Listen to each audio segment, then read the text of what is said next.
বেশ অনেকদিন মায়ের কাছে থাকায় আমার সেভাবে কোথাও বেরোনো হয় না। তাই আজকে হাজব্যান্ডকে বললাম যে চলো একটু ঘুরে আসি। তারপরে আমরা ওখান থেকে স্টেশনে চলে এসেছি। বাড়ির থেকে এসেই ঠাকুরের প্রসাদ নিয়ে প্রসাদ খেতে খেতে আমি আমার ছেলের কাছে গেছি। ও যেহেতু পাপার সাথে ছিল। তারপরে এই দেখো মামা আর ভাগ্নের দুষ্টুমিটা দেখো, ওরা যেখানেই যাক খুবই জ্বালাতন করে সবাইকে। ওদের খেলা দেখতে দেখতে এখন ট্রেন চলে এসেছে, আর আমার ছেলে না যেটা দেখে সেটাই কপি করে সবারই।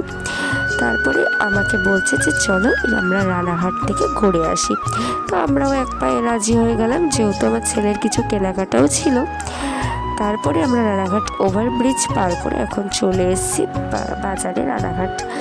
তো সেখান থেকে আমরা হাঁটতে হাঁটতে গিয়েছিলাম স্টাইল বাজারের দিকে একটু ছেলের জন্য একটা ড্রেস কিনতে। তো এই ড্রেসটা আমার খুব পছন্দ হয়েছে, তোমাদের কেমন লাগছে অবশ্যই কমেন্টে জানিও। তারপরে আমরা ওখান থেকে চলে এসেছি স্টেশনে। আমরা 1 কাপ করে চা খেয়ে উঠে পড়েছি ট্রেনে, কারণ ট্রেনটা যেহেতু দাঁড়িয়ে ছিল আর আমরা ভাবলাম এই ট্রেনটাতেই চলে যাই।